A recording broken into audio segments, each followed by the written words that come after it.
Hi, my name is Amy Fletcher, and I would like to tell you about London.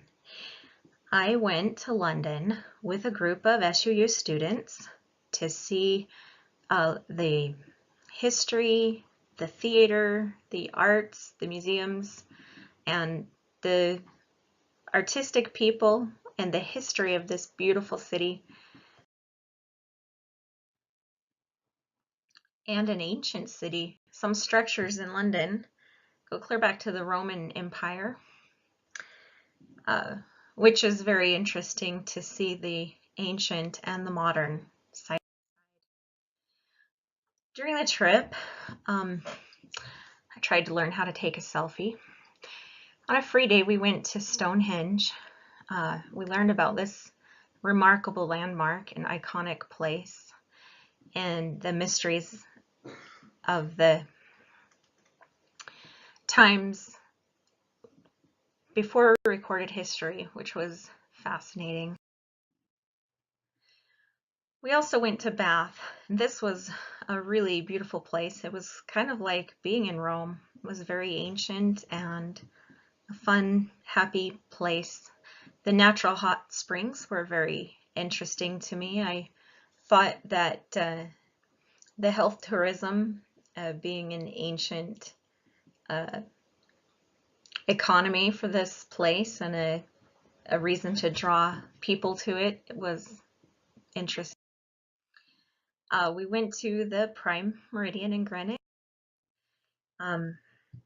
We learned a lot about the history. And one of my favorite things I learned, we did go to the British Library, and I picked up a book called The Secret Lore of London, which had some of the history of the little song we all learned as a child, London Bridge is Falling Down. And I really had no idea that that was a historical song, even Locking Up the Lady. But this particular story was very much meaningful to me because this London Bridge is now in the United States over the Colorado River, or a tribute of it. And I had just finished a history thesis prior to the trip in which I researched the history of the Colorado River and the legal history of who owned the rights of the river. And so it was quite a thrill for me to see the history of the London Bridge. And it's personal to me because my family lived in Lake Havasu, Arizona when I was. We did go to see the Tower of London, and I found this picture on the internet, and it really impacted me. I read about what this picture is. Each of these ceramic poppies represent a soldier that died in World War I, and these ceramic poppies were created in 2014 by family members of those heroes that had died in that Great War. And as this says, the volunteers, many of them were had a direct connection. But what was interesting to me about this photograph was that the designer of it was he was a theater designer, which tied into what we studied. It was interesting to see the ancient and the modern contrast. This is my daughter, she went with me. Another legend that I learned that was quite interesting in the same book that I told you about, The Secret Lore of London, was that there is a legend that in the underground tube, there's a sharp turn, and it is said that it was a mass grave from the plague.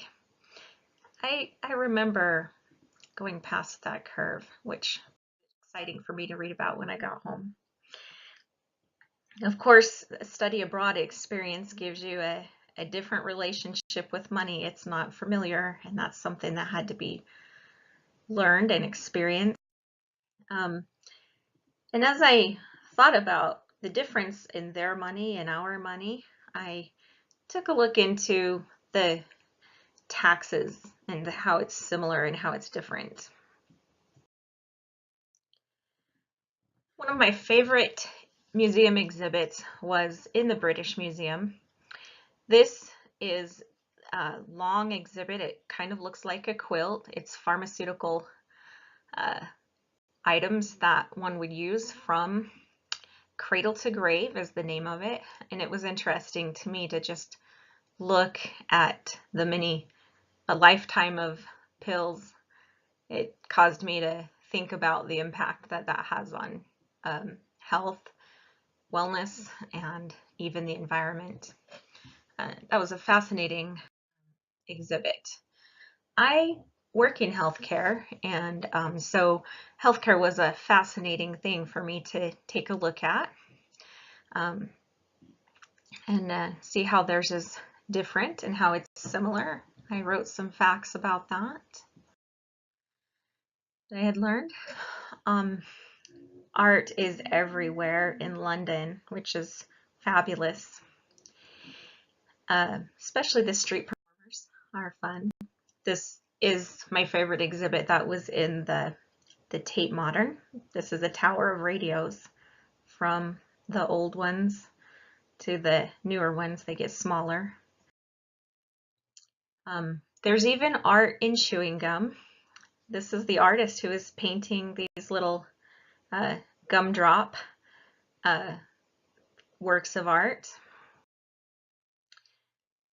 And then, of course, there's coffee shops everywhere. This one is at the British Library. One of the favorite things was the full English breakfast that we had at the hotel every morning while we were there for 10 days. It made me curious about where it came from. We went to the Hard Rock Cafe, and our server said that he thought that they ought to have a burger named the Full English. And that's the Full English. Language is an interesting thing. Of course, the English language comes from England, but when you're in London, there's just so many different ways to speak English. It's fun to listen.